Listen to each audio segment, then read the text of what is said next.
ជាងវាដាក់ទេហើយខ្ញុំមិនចង់លេងសាច់ទេ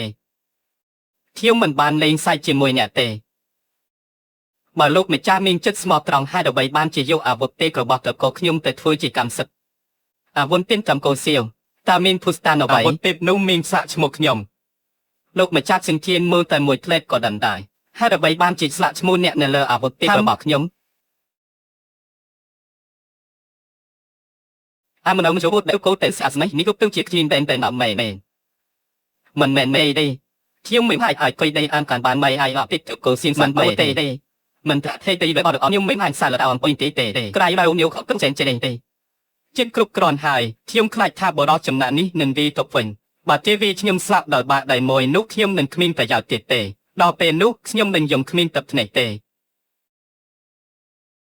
ទោះបីជាយើងជាមិត្តរួមផ្លូវក៏ដោយមានលក្ខខណ្ឌ3ដរាបណាអ្នកបំពេញមួយនោះសៀវឆាន់លេងអ្នកអាចយកទៅបានហើយអាវុធទេតកោសៀវខ្ញុំនឹងប្រកូនឲ្យតកោសៀវវិញធំទេនេះពិតជាធ្ងន់ធ្ងរណាស់មិនបីជាសាក់សី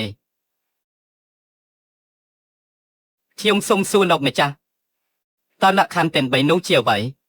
ទី1ត្រកូលសៀវត្រូវផ្ដល់ឲ្យតកូជានៅមនុស្សបរិស័ទ 1000 នាក់មនុស្សបរិស័ទ 1000 នាក់កម្លាំងទាំងអស់នៃតំបន់ខាងជើងពុកបញ្ចូលគ្នាក៏មិនមានមនុស្សបរិស័ទ 1000 នាក់ដែរ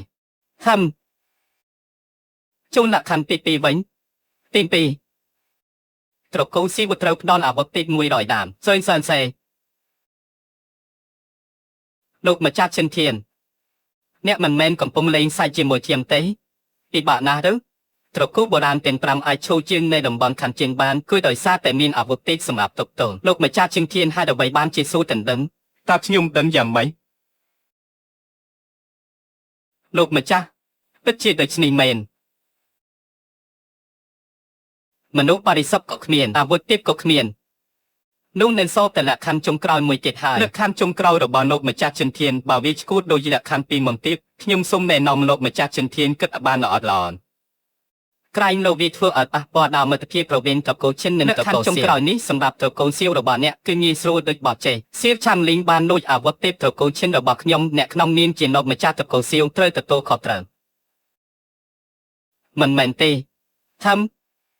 ត្រូវហើយដូចទៀតពូថាគុណមិនល្អឪពុកមានកំហុសចៅមិនល្អជាតាមានកំហុស